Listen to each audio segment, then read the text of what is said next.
I'm ready whenever you are.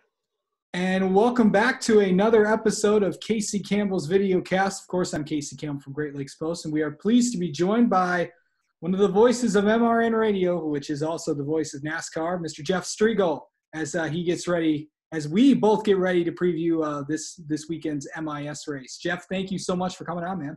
How you doing, Casey? I am doing fantastic. Good. Thank you. There is, before we get to MIS, and we have to talk about the big news today.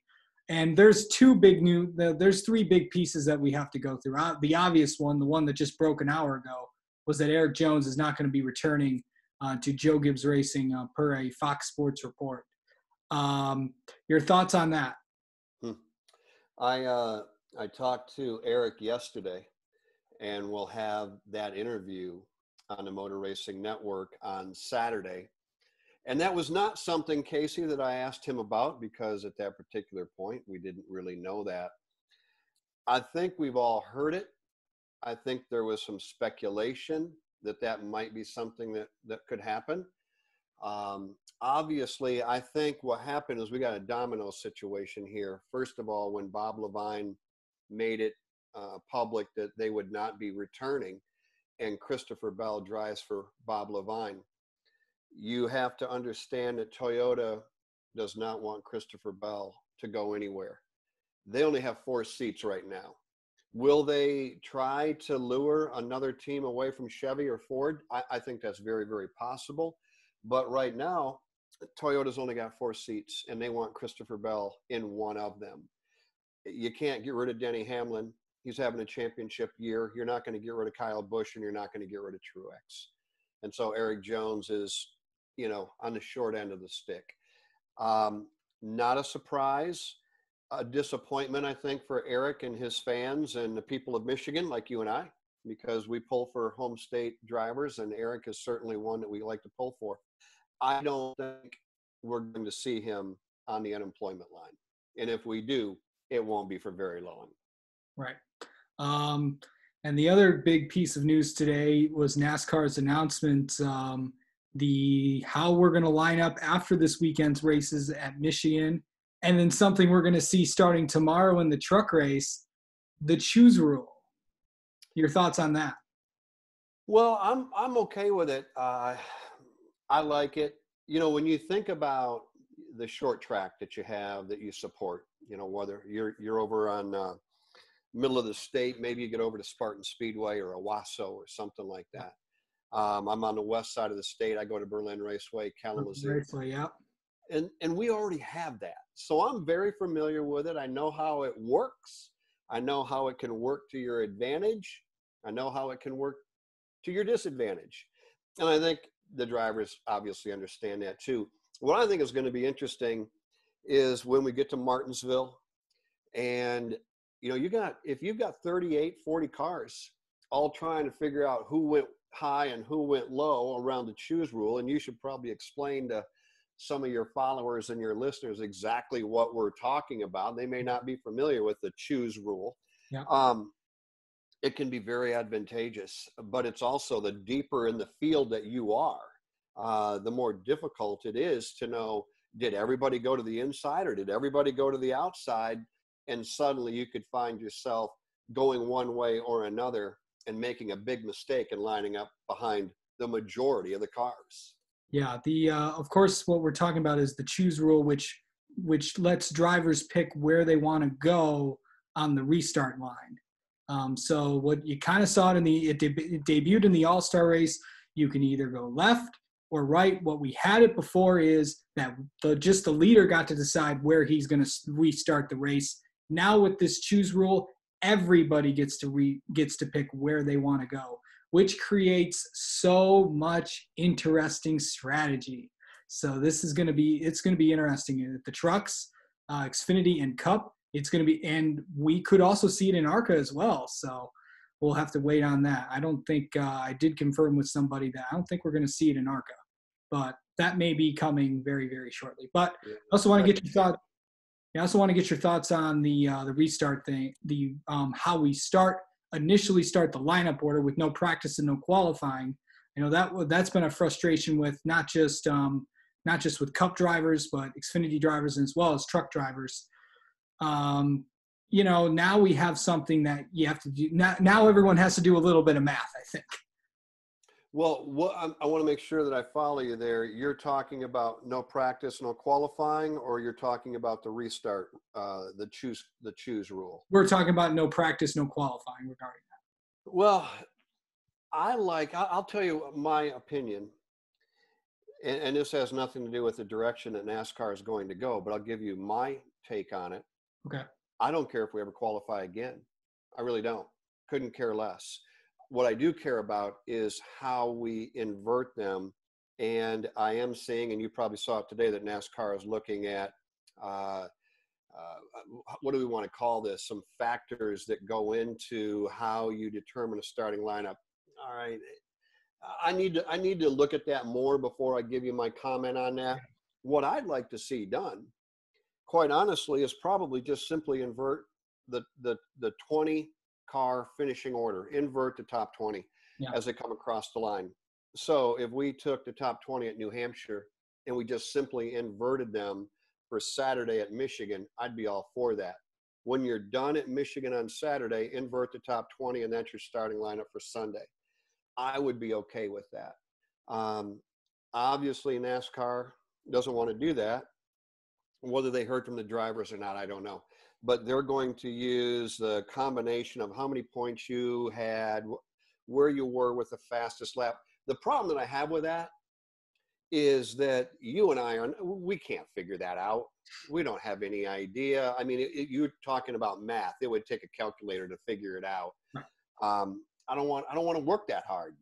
I mean, you know what I mean? I don't need to work that hard to figure out who should start on the front row on Sunday at Michigan following Saturday's race. So now, as far as practice, very quickly, I don't think that we can continue to race without putting the cars on the track for a few laps.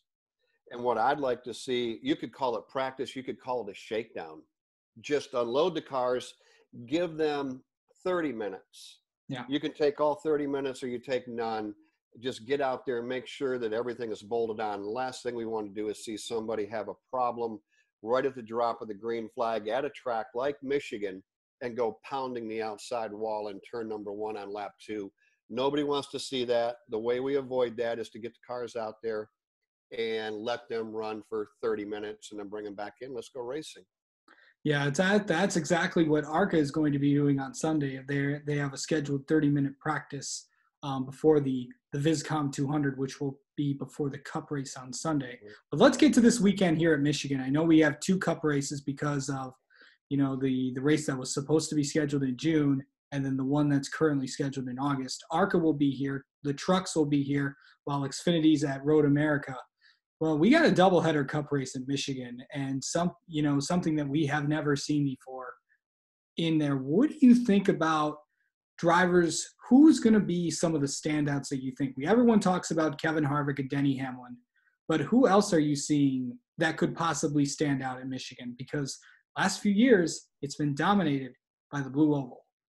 Yeah, I don't think that's going to change. I think you could start with Stewart-Haas Racing and say Almirola's been really good. All right, let's take Harvick and Hamlin and set them aside, right? Because you already brought them up. So let's set them aside. You've got Eric Almirola, Clint Boyer, and Cole Custer. Any one of those 3 could win. Jump over to Team Penske. Are you going to count out Brad Keselowski? No.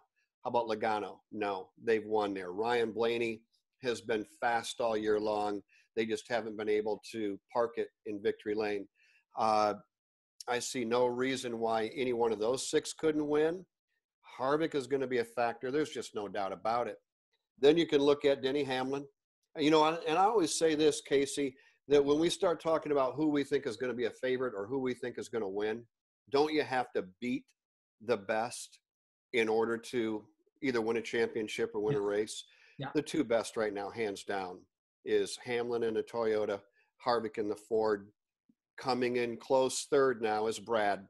No doubt about that. Team Penske may be the best team out there, but Hamlin and Harvick are the 2 best. Team Penske is the best organization. Yes. Harvick and Hamlin are the two best teams. So when you put all that together, I think we got the makings for a pretty good race come Saturday. And then, like you said, we'll do it again Sunday. I think the saddest thing about this whole deal is we've got such a great race environment, and we're going to do it with no fans. Yeah. And I hate that. We should be all but sold out, if not sold out. The infield should be sold out, and we should be standing and cheering on our favorite driver. And unfortunately, we're not going to be doing that. Yeah, it's, you know, I will be going down there Friday and Sunday. I already know it's going to be different than when I went down there in the past. But you mentioned Brad Keselowski. He made some news this week. Of course, the contract extension with Team Penske. I don't think there was really any question of. Oh, come on. Casey, come on. I thought he was driving the 48. I mean, if you read Twitter, and I know you do, and if you follow him on Facebook, and I know you do, that was a done deal. He was signed and ready. Apparently that contract must have fallen through, and he must have went back and said, Roger, the 48 deal is not going to happen. I'm happy to see it. I didn't honestly think he was headed to the 48. Now I'll tell you this, not to sound like a know-it-all, I wasn't sure he was coming back to the 2-car. I really didn't think so. I'd call that maybe a 50-50 deal. Now, winning changes everything. When you start winning races, suddenly, you know, do you really want to go somewhere else? No. But I did not have him going to the 48, and I'll tell you why. Brad's got a big contract, and he's getting up in years. Is that what Rick Hendrick has been signing of late? No, he hasn't. He signed William Byron, Alex Bowman, you know, younger drivers and drivers that don't have huge contracts. So I didn't really see Brad going to the 48. I will tell you this, I don't know who's going to go to the 48. Kid by the name of Eric Jones kind of fit that bill, doesn't he? Yeah. A little bit like a William Byron, a little bit like an Alex Bowman, a little bit like a Chase Elliott. Eric Jones would be a perfect fit for that ride. Yeah. You know, silly season's always, it's kind of kicking into high gear, but there's a lot of things. Obviously, Eric Jones is going to be probably the biggest prize unless something else crazy happens. You know, there's a lot of guys looking for, you know, Matt DiBenedetto's, his contract is up at the end of the year. You look at guys like, oh, goodness gracious, trying to figure out all the other 42, yeah, that's another one. What's going to happen with that? And who's going to get this 95? Who we don't know who bought the team. What's going to happen with that? So what do you think of it? This is usually the time, if I'm correct, Jeff, that silly season kind of kicks into high gear. You know what? You're right, Casey. It has typically started right in the June, July timeframe, maybe late, you know, maybe into the early portion of August. But hasn't it been over the last 3 or 4 or 5 years that it gets later and later and later and later? Yes. I mean, look at Kurt Busch. I mean, when you try to figure out who's going to be in the car number 1, and Kurt, with his Monster Energy deal, can't solidify that whole thing until we almost are at the first of the year, making everybody wonder if Kurt's going to be in the 1 car or not. That's not going to change. The 42 seat's going to be open. What's going to happen with Clint Boyer? I have a feeling he's going to be sitting alongside either Mike Joy or Rick Allen in the broadcast booth. If that happens, then the 14 seat at Stewart-Haas becomes a real hot commodity. We recognize the fact that Eric is going to be going. Bubba Wallace is looking at all sorts of different options, whether the 43 seat is open or whether Bubba re-signs there or goes somewhere else. You can almost, you know, and I'll tell you another one, and this is just me. I don't have anything to go on. Tyler Reddick. You know, you were talking about hot commodities. Yeah. I'm not so sure that Tyler Reddick couldn't find his way to the 48. He, to me right now, he is probably one of the most aggressive drivers out there. And I mean that in a positive way. Okay. Oh, yeah, that can be taken a couple of different ways. Mm-hmm. This kid gets it done.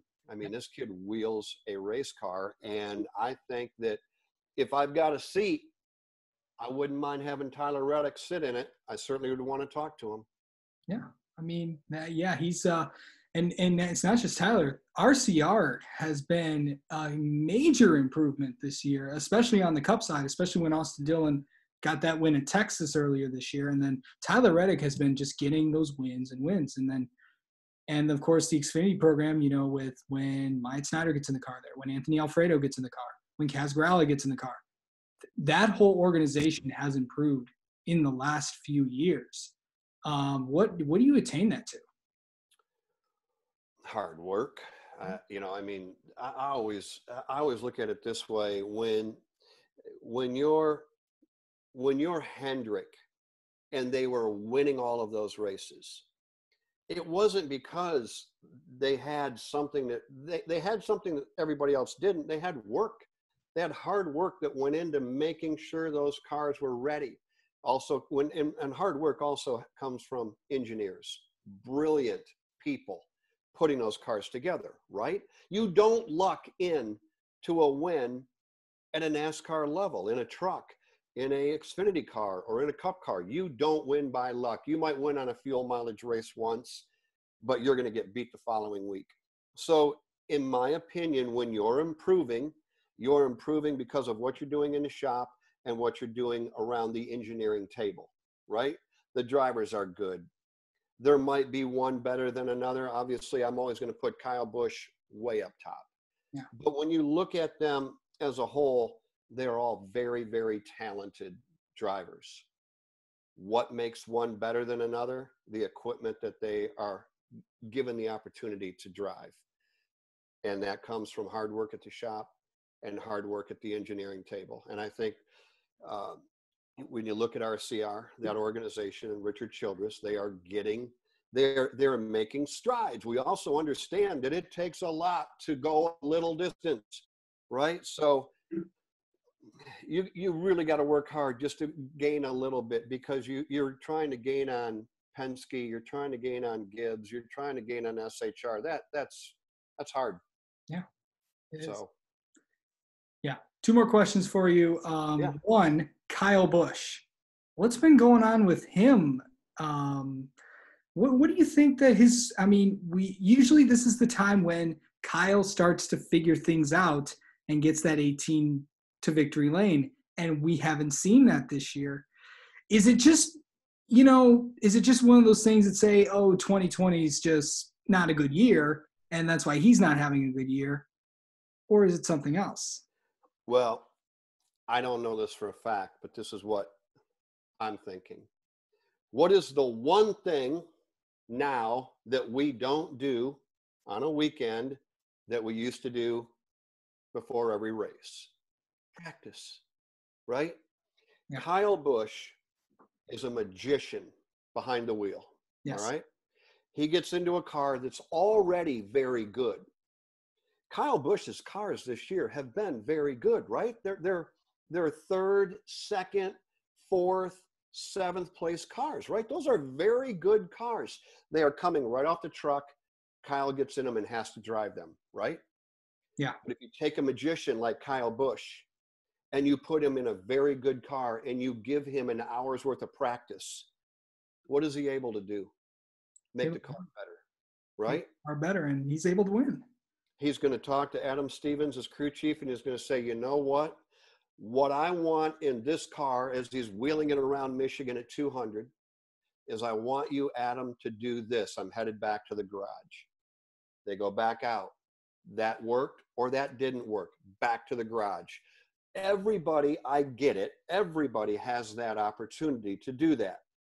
But I look at Kyle Busch as being the very best at that.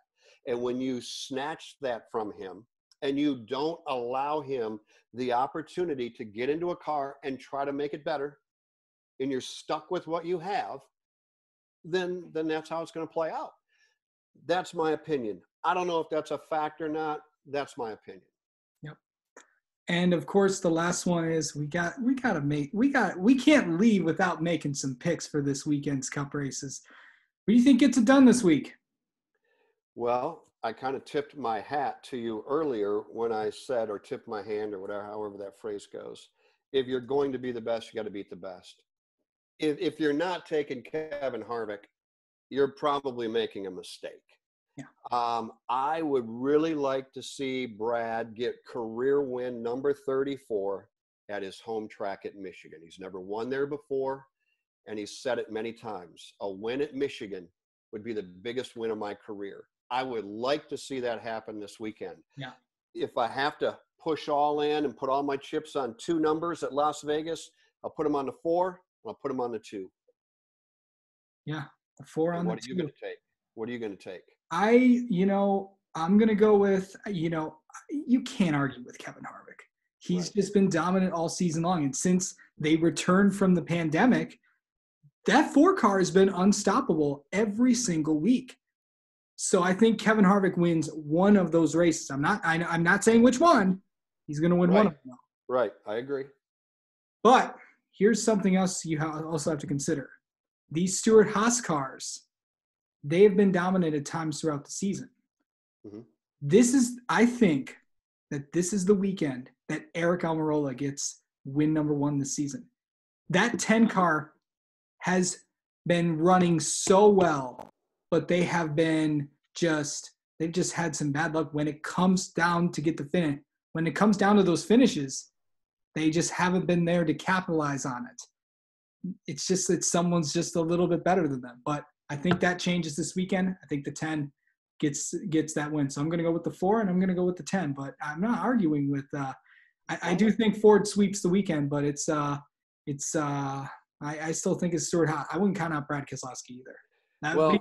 That'd be huge if that happens, though. I think if you get away from the Ford camp, and if you bring in the Toyotas, any one of those Toyota drivers are capable of winning, right? We know Denny's on a championship type run, but I'll tell you, I mentioned him earlier, Tyler Reddick. I think he's going to win this year, and it wouldn't surprise me if he wins this weekend. Meaning, Casey, that if I got my NASCAR fantasy, I think I've got the 8 car in there somewhere. Yeah. I don't know why, but I just feel like he is destined to win soon, and who knows, it could come this weekend. Yeah, hey, you never know. Jimmy Johnson can have a good weekend. And there's another one that we just can't figure out what's going on. What's going on with Jimmy? Well, I've been asked that question a lot. And I'm going to sum it up this way. I'm going to tell you the same thing I've told others. They typically say, boy, he's right there at the playoff cut line. What do you think? I'm like, I don't care about Jimmy Johnson and a championship. All right. We know that he's not a championship caliber race team right now, right? Even if he gets in, how long is he going to be in? He isn't going to survive past round 1. So I don't care about that. What I do care about is that we all get the opportunity to celebrate Jimmy Johnson one last time in victory lane. I don't care where it comes. Yeah. It could come at Michigan, could come at Martinsville, Phoenix. I don't care, but I want it bad for him, and I want it bad for the NASCAR fans, because I think it would be a monumental celebration of the accomplishments that Jimmy Johnson has had on the track and off the track. I hope he gets a win. Yeah, it'd be big if it would happen this weekend. Of course, the sponsor Ally Financial's headquarters is here in Detroit, so that'd be huge for Andrea Brimmer and everybody at Ally. But it would be. Hey, Jeff, thank you so much for coming on. I'll be down there. I can't wait to go down there tomorrow. I know there won't be any fans there, but I'm happy then blessed for the opportunity for that NASCAR has given me to go down there. It's You're wrong, Casey. There will be fans there. I'm a fan. Yeah. You're a fan. Yeah. We're going to miss, I know what you mean. We're going to miss that infield being sold out. We're going to miss the fans that cheer every time Jimmy goes by or Chase goes by or Harvick goes by. I hate that the fans can't be there. Yeah. So, we're going to bring it to them on radio. Our friends on NBC will bring it to them on TV, and hopefully we'll have a good, safe weekend. Nice catching up with you. Always, Jeff.